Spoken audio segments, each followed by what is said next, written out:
What up, YouTube? This is Daniel Rucker with True Table. Welcome to the table. Today, I'm going to be discussing something that just kind of crossed my mind. Most of the content that I bring to you guys is things that I believe that need to be conveyed. A lot of conversations are happening, some better than others.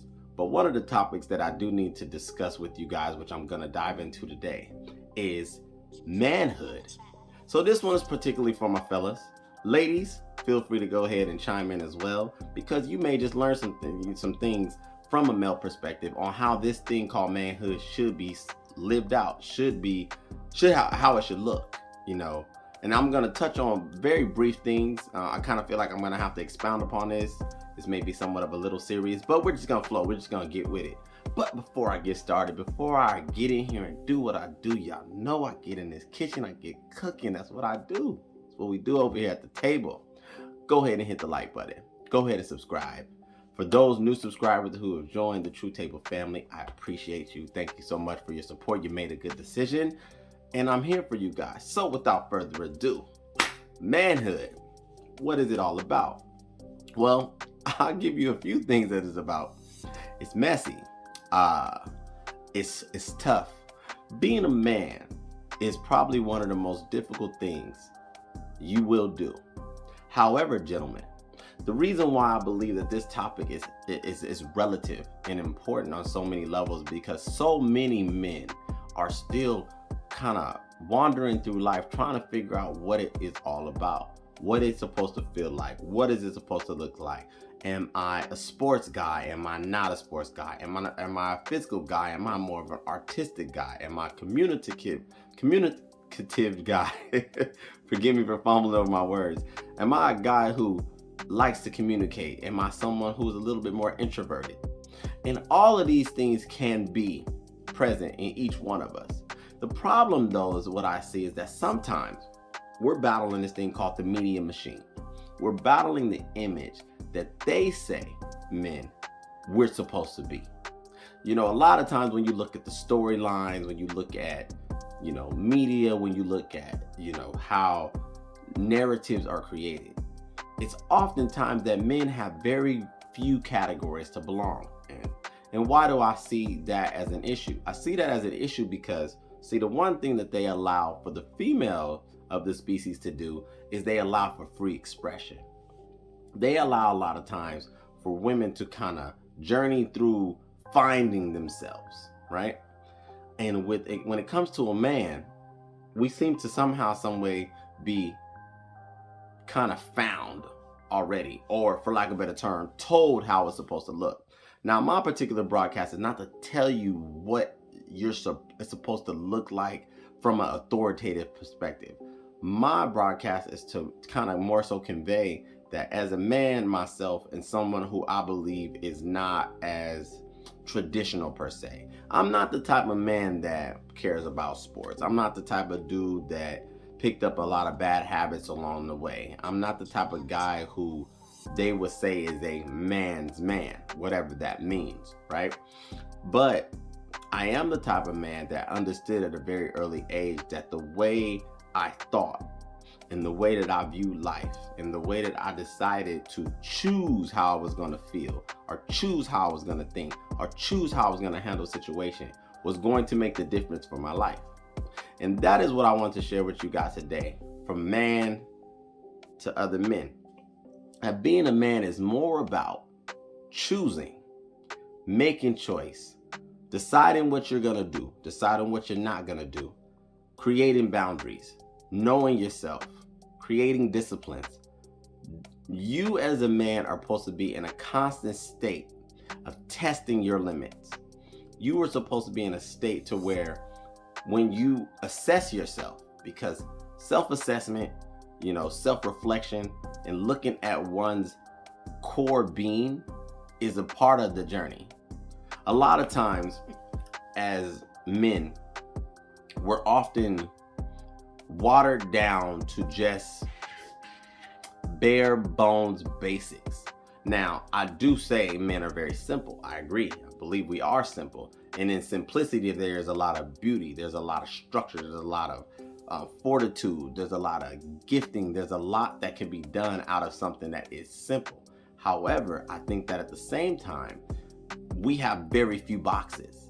And at times, you don't have to be a man who believes that you have to belong to a certain group or category. One of the things that I do like, and when I say I like it because it is such a conditioning of men. When a man meets another man, they try to very quickly identify where he belongs. What does that mean? They'll do it by saying something like, "Hey man, so what's your team?" Which I get. Most men connect on sports. And what I believe this is to do is to help identify or to create some type of commonality as well. Because we men, we connect on activities. We connect on things of likability. Men like to move about the world connecting with people who have like-mindedness or interest of sorts, right? And there's nothing wrong with that. What I want to see for more men, though, is I want to see men actually be what they envision, be what they think about, be what they idolize in a sense. It's not enough to just look at something and say, "Hey, that's greatness." Try to figure out what your greatness is. Try to identify with what your natural flow may be, what your natural giftings may be. What is it that is the plagues your mind? And what I mean by plagues your mind, what keeps you constantly scratching your head and trying to figure out, why is that? Or why does it look like that? Or why does it have to be like that? And why is this important? It's important, gentlemen, because when you have those type of what I call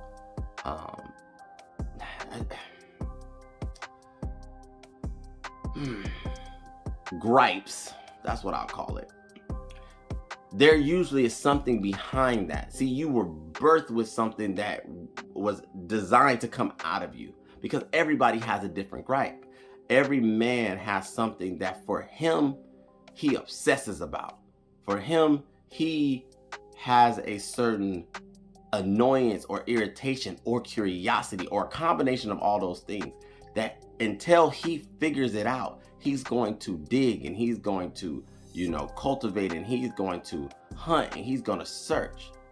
Now, I can tell you this from a personal perspective, because one of the things that has always plagued me, that always has been my gripe, is from a young age, I did not understand the psychological makeup. And I know that may sound crazy, like at a young age, why were you thinking about this? But I was. At a young age, I couldn't understand why females thought the way that they thought. Why the world was the way it was. Why is this way this way? Why did I live in the neighborhood that I live in, but somebody else lives in a different neighborhood? Why do people have different cuisines? Why? I was curious about the world. I'm still curious about the world. And that is what has led me to all different types of things that I've done thus far in my life. It has led me to even the YouTube journey that I'm on now, to convey to you guys my own experiences, my own thoughts, beliefs, as well as facts and statistics of things that I believe that people need to be introduced to, or at least start to factor in and think about. But manhood is something that is a lived experience. It's a journey. It is not something you perfect. It is not something that you arrive at. I think it's an ongoing practice. This is my honest belief. There are going to be evidences, or there will be proof that you have grown to a place of understanding the change. What do I mean by that? There is a difference between adolescence, being a young boy, and then growing into a man. There is a difference. What are those differences, you may ask? The difference is that, see, when you're young, you're afforded the ability to put everything that happens on someone else. You're afforded the ability to take on life's discrepancies and find a loophole, or find a scapegoat, or find a way to put it off on someone else, what they didn't do, how it should have been, or how it wasn't fair. You have the privilege of making excuses. But when you become a man, you embody a sense of accountability. You embody a mindset of ownership. And that ownership is not from a tangible perspective. That ownership is from the way you decide to do things, what you have put yourself in a position to experience, good, bad, or indifferent. You grow up, and growing up doesn't always look like stature. Growing up doesn't look like the hair on your face, or the muscles that you may develop. Growing up is a mental thing. Growing up is understanding that at some point on this journey, on this path, you as a man should and are obligated to figure out why you were born, to figure out why you were put on this earth, and to figure out that once you actually do identify those particular things, it is your responsibility to maximize either those talents, those thoughts, those giftings, and to have the world experience it in the best way that you know how to distribute it. That's your responsibility. That's manhood. A lot of times, people will try to tell us men that, hey, all you got to do is make a lot of money. You're a man. No, fellas. I'm here to tell you that that's not true. Because the beautiful thing about making a lot of money is that money will definitely show you how ungrown up or how underdeveloped you really are. See, you won't just be an immature boy. You'll be a rich, immature boy. You'll be somebody that now has the resources to put your nonsense, your inadequacies, your lack of development on a potential public forum or public display. The one thing about acquiring a certain amount of money, it brings attention. It naturally does that because it elevates you past the standard of what most people are doing in life. And there's nothing wrong with making a lot of money. Hear me clearly. There's nothing wrong with making a lot of money. But there is something wrong with making a lot of money when you do not understand, one, what your purpose is, why you're here, what you're good at, what you're not good at, where you need to tighten up, what it is that you as a man are supposed to be doing. What's your purpose? Having the resources that are in abundance could potentially be dangerous for you and your family and your social circle. And it has happened time and time again. Those individuals who have come into a lot of resources and it's been destructive to their life and not so much beneficial. But as a man, the main thing that I believe all men need to identify with is the understanding that it is my responsibility. It is my choice. It is my decision. It is up to me to make the difference. One thing that I can always identify when a man is present in either a relationship or a household. So I know you guys like it because I'm going down this past story time. Like I've shared with you before, I've been a chef for many years. And when I was young, coming up the ranks, one of the things I used to enjoy doing, I like playing little games with social experiments. I like interacting with people and seeing if I'm right. I like to identify things. So years and years ago, when I was a short order cook, I used to have to take orders at the moment. I used to have to, people walk up to the counter, place or order for a BLT or burger or whatever it may be. And one of the things that I found interesting was that my female customer base, I could always tell if a woman was in a relationship or married based on how she ordered her food. Now, how you may say, how can you be so sure or certain, Daniel, that based on the way she orders her food, she's around a man? Well, I'm glad you asked. There was key components about man presence in her tone, how she conveyed her thoughts, and how she was decisive. I usually could tell if a woman was in a relationship, married or single, based on how she ordered her food, because usually women that were single had a lot of time to be particularly annoying and picky over something as stupid and simple as what type of tomato or how you cut it or how much ratio from lettuce to tomato you had on a burger. Like, to me, that's crazy, right? But I usually wasn't wrong. So what I found was interesting, and I used to play this little game with my customers, is that when it was a woman that had a particular order, like one woman I never forget used to come and actually pick her tomatoes. Like, she would be like, let me see your tomatoes. So we would have to open up the container and let her actually observe the tomatoes that we sliced for that day. And she would be particular in the type of tomato and the texture and the thickness and all of these things, because she was that hell bent on that tomato being precise for her burger enjoyment. And so one day, after a few times of her doing it, I end up asking her, I'm like, so, what is you and your husband gonna do this weekend? And she was like, husband? I ain't got no husband. I'm not married. I said, it's interesting. And so I started playing this game with the rest of the customers. My point is that when men are present, nothing but good can happen. We are, fellas, the gatekeepers of all things that do grow, that do develop, that do mature, that are solid. Because that was what we were created for. If you want something to be fortified, if you want something to be strong, if you want something to exemplify power, if you want something to be done right, you have to have men a part of the equation.